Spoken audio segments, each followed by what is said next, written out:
Hey guys, it's Tricky Nick here, and we're continuing our evolution series. Today, we're looking at Roy Koopa. Before we begin, if you guys do enjoy the video, please like and subscribe because it helps the channel out a lot. Anyways, let's get started with the video.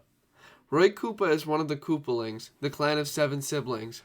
From what has been revealed about Roy's personality, he is much more brawn than brains, using brute force instead of thinking things through. Oddly enough, he is usually seen as more intelligent than Morton. Despite this gruff, tough guy demeanor, Roy originally wore a pink shell, likely a reference to real men wear pink. He now wears a purple shell with pink rings around his spikes to make him stand out more. Roy also wears hot pink sunglasses similar to his namesake, the rock and roll musician Roy Orbison. In Super Mario Bros. 3, Roy is assigned to the task of taking over Skyland. Roy steals the magic wand of Skyland's king and transforms him into either a duck or an albatross with it, depending on which version of the game it is. He then proceeded to rule the kingdom with an iron fist. Learning that Mario had various abilities on him, Roy also expresses some nervousness on whether he and the Koopalings could beat him. Once Mario makes it through Skyland, he manages to reach Roy's airship. In battle, Roy leaps at Mario and tries to crush him with ground-shaking stomps. Roy can also shoot energy blasts from his stolen wand. This battle is pretty boring. It's bland and lacks any personality that would set it apart. This is most likely due to the console's limitations. Overall, not a great fight. In Super Mario World, Roy takes over the Forest of Illusion as Bowser invades Dinosaur Land. In this battle, Roy uses Morton Koopa Jr.'s attack pattern by climbing up the walls of his room and dropping down from the ceiling in an attempt to crush Mario. Unlike the last battle, the walls of the arena steadily close in, giving Mario less of an easy time to avoid the attacks. Mario can defeat Roy by jumping on his head 3 times. After being defeated, Mario detonates his castle with explosives.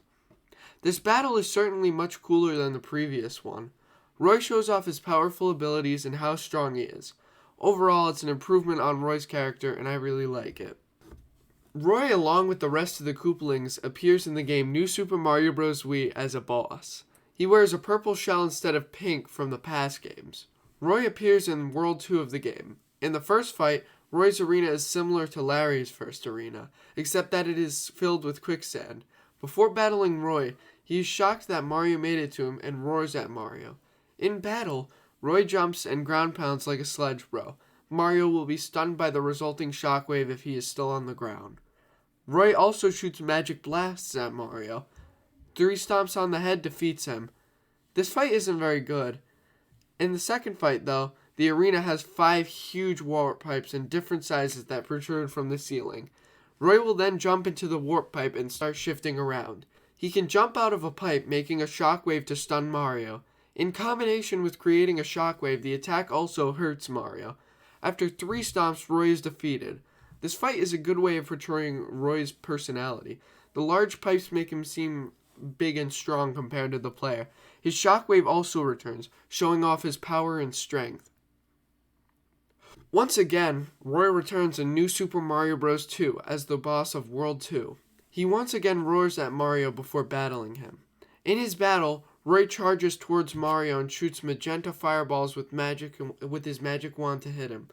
Mario needs to jump over Roy to cause him to bump into the wall. This in return will leave Roy vulnerable to being jumped on. Mario can also jump on Roy while he is doing the charge attack. Like in Super Mario World, the walls during this fight constantly close in each time Mario stomps on him before he retreats into his shell. After 3 stomps, Roy is defeated and the player obtains the key, unlocking World 2. Roy's fight in this game is about what you'd expect from it. His brawn over brain personality really shines, especially when he charges only to hit his head. Unfortunately, the battle is far easier than the last, and Roy is a little too slow for this one.